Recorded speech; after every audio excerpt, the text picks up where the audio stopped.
In 2013, I graduated from uni with my Bachelor of Music Composition. I was a qualified songwriter, but I had a problem. I didn't really like any of the music I'd written, and I was now in $70,000 of debt. This is the story of why, after all that, I wrote 300 songs in 300 days. So we need to start at the beginning. I was 18, I'd been playing guitar for 6 years, and was about to start uni. All I knew was that I loved playing guitar, I loved metal, and I dreamed of one day playing on stage. The idea in my head was that someday I would meet an amazing singer, we'd get together and write some of the best music ever and become the next big thing. Spoiler alert, that hasn't happened yet. And whilst you may think these dreams are unrealistic, everyone that I looked up to had done that in one way or another. So why wouldn't that happen for me? At uni, I started my degree in guitar performance. I met loads of different people and began some really important relationships. After about 6 months though, I noticed that none of these people were that amazing singer that I dreamt of. The thought did occur to me that maybe I wasn't ready to meet that singer just yet, because how was I supposed to write the best music with them if I didn't know how to write music at all? So I changed my major from performance to composition. This turned out to be one of the best decisions I've ever made. I ate up the course material and attended every class that I could so that I could expose myself to new ideas. I absolutely loved it. And fast forward to when I finished uni, I now had a piece of paper that said Jake can write music. Fantastic.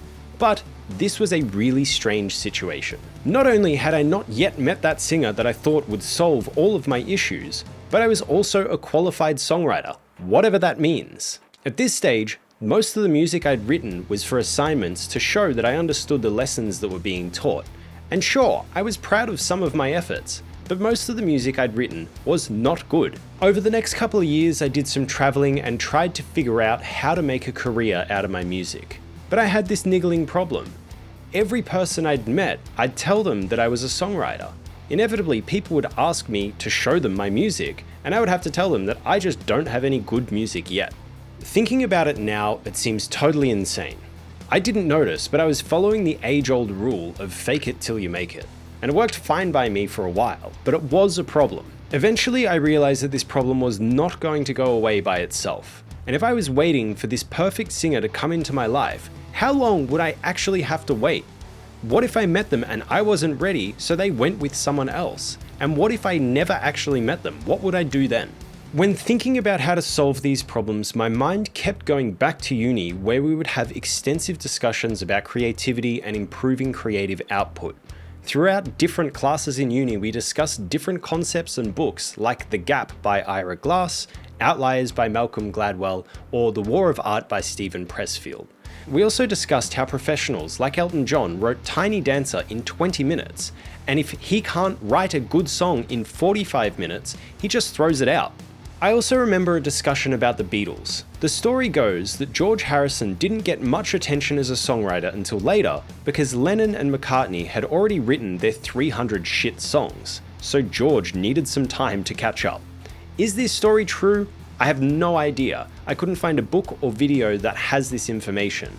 But I don't think it matters. All these ideas and bits of literature are pointing to one simple solution: do the work. Naturally, this does bring up the question of quality versus quantity. My perspective is based on yet another story I heard at uni about a pottery class where half the class was tasked with making the perfect cup, while the other half were tasked with making 100 cups. The group that tried to make the perfect cup spent forever in the design phase, trying to understand what constitutes perfection and questioning every aspect of the cup. In the end, they overcomplicated the process and weren't able to deliver the cup on time. Whereas the group that made 100 cups got to work, learnt from their mistakes and ended up making 100 items that functioned like a cup. Which, if it functions like a cup, it is perfect. The other details are less important. I was having all these thoughts about how I should do the work that I needed to do before I went overseas for a month. I started imagining the outcome. If I needed to write 300 shit songs to get to the same starting skills as a Beatle, wouldn't it be crazy if I wrote all of that in 300 days? I left for my holiday knowing that I was about to make a big decision, and within the first few days I realized that writing 300 songs in 300 days was the only option for me. I made an effort to tell everybody I met what my plans were, And just to give myself more motivation, I added them all on Facebook so a bunch of strangers would think I'm a liar if I failed. Another motivator that I put in place was to pay my brother $10 for every song I missed, and if I failed to write the 300th song by the 300th day, I would owe him an additional $1,000 on top of whatever I'd already paid him. So think about that. Now I had the social consequences of being a liar to a whole bunch of new and old friends, as well as an expense of up to $4,000 if I didn't do it. What more motivation would you need? The day I landed back in Australia, I started. Here's a clip of my first song. Focus on quantity, withhold criticism, welcome unusual ideas, combine and improve them. Sounds continue, however, to be largely conceived by individuals. Not off to a great start, but I had started. Keep in mind, I had never really sang before and I was jet lagged. But as you'll see, the music got better and fast. By day 3, I realized that just guitars and vocals were not enough, so I included a rule that every song needed a full band backing. I now need to write drums, bass, guitars, vocals, lyrics, and whatever other thing I decide to include in every song, every day for the next 298 days. That sounds insane, but it's possible. I was doing this while I had a full-time job. The key was that every day I just sat back down to get to work again and again. By day 51, I wrote this.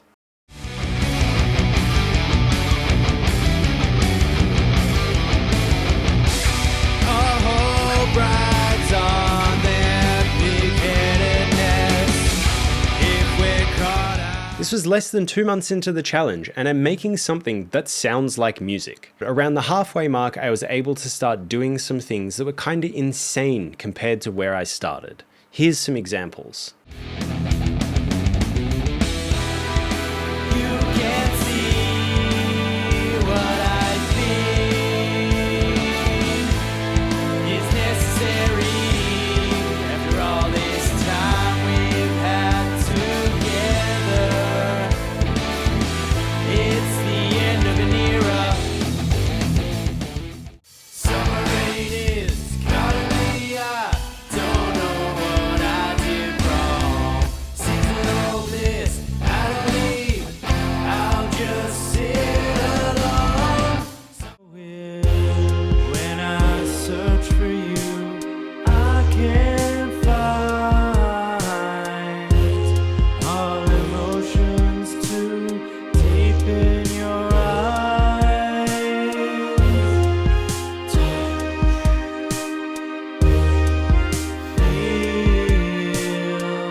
Every 30 to 50 days, you can hear a massive improvement from my previous music.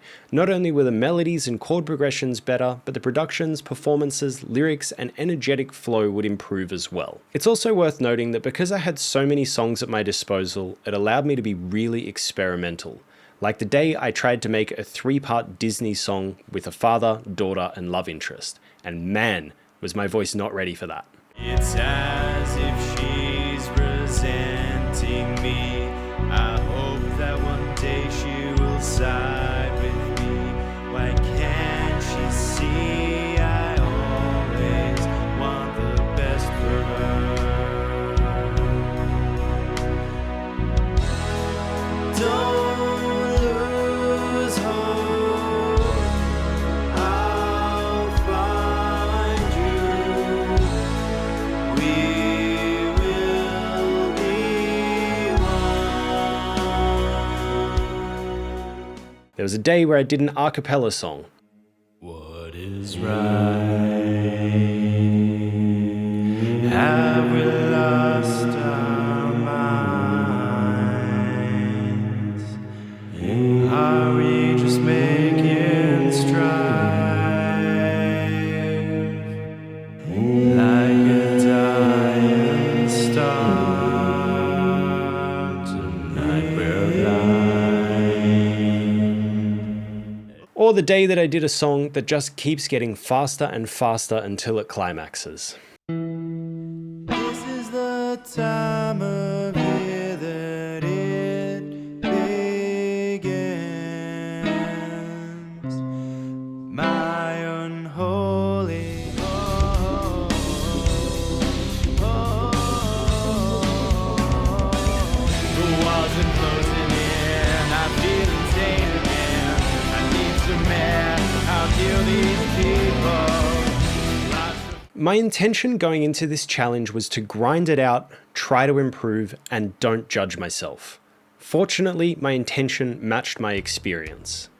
And I hope that you can see in the small snippets that I've shared that in less than 1 year, I went from being a qualified songwriter who could barely write a song to an actual songwriter. And at some point during this time, it became clear to me that I need to learn how to sing, just in case that singer never shows up. But what's the outcome of all of this? Obviously, these 300 days forced me to practice nearly every aspect of music in a concentrated way. At the beginning, most drum parts were preloaded MIDI grooves. My bass lines were simple and my melodies and lyrics were immature. Eventually, I'd get sick of the bass line always following the guitars perfectly, so I'd start spending more time on the bass. Same as I got sick of the pre-made drum grooves, so I started adjusting the grooves as needed for the music, and eventually I started building them myself. Forcing myself to write something every day, no matter how good or bad, allowed me to build great habits for getting results quickly. If my first result wasn't acceptable, I could easily try 10 more ideas until I found something that worked. Once I had some basic habits formed, it was easy to keep churning out music and experiment with whatever wacky ideas I had, and I had lots of wacky ideas. But over time, because I had to address each instrument in a new context every day, I improved. It became easy to write music starting with a drum groove, a bass line, a lyric, a riff, or even a rhythm. No matter where I was or what I happened to be doing, I was writing music. And now I had a body of work that I could show anyone and be proud of.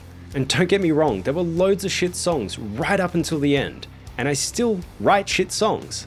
But this skill I have means that I can now easily write lots of music, and the ratio of shit songs to good songs is acceptable for me. So after all that, it brings me back to the start of my story.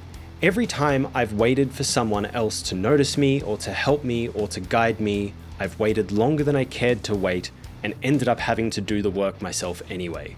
This doesn't mean you shouldn't trust people or you shouldn't let people help you, but you can't wait for someone else to do the work for you. You are the only person that can acquire the skills you need to meet your goals. Don't wait for another person to give you the life you want to live. I'm about to leave you with a short clip from Ed Sheeran that captures the intention behind this video nicely, and I hope that I've inspired you to do the work for yourself. You view it as a dirty tap. When you switch a dirty tap on, it's going to flow shit water out for a substantial amount of time, and then clean water is going to start flowing, and now and then you'll get a bit of shit, but as long as it gets out of you, it's fine. So with songs, you're going to write shit songs at the beginning. My songs were terrible. My raps were terrible. Like, I've listened to it the other day, it was awful. But I got it out of me, and the more and more you write, the more and more you experience, and then you start flowing clean water, and songs start getting better and better and better. And when you're on a good streak, you're writing good songs, now and then you're going to write a shit song, and that song is out of you, and you can move on.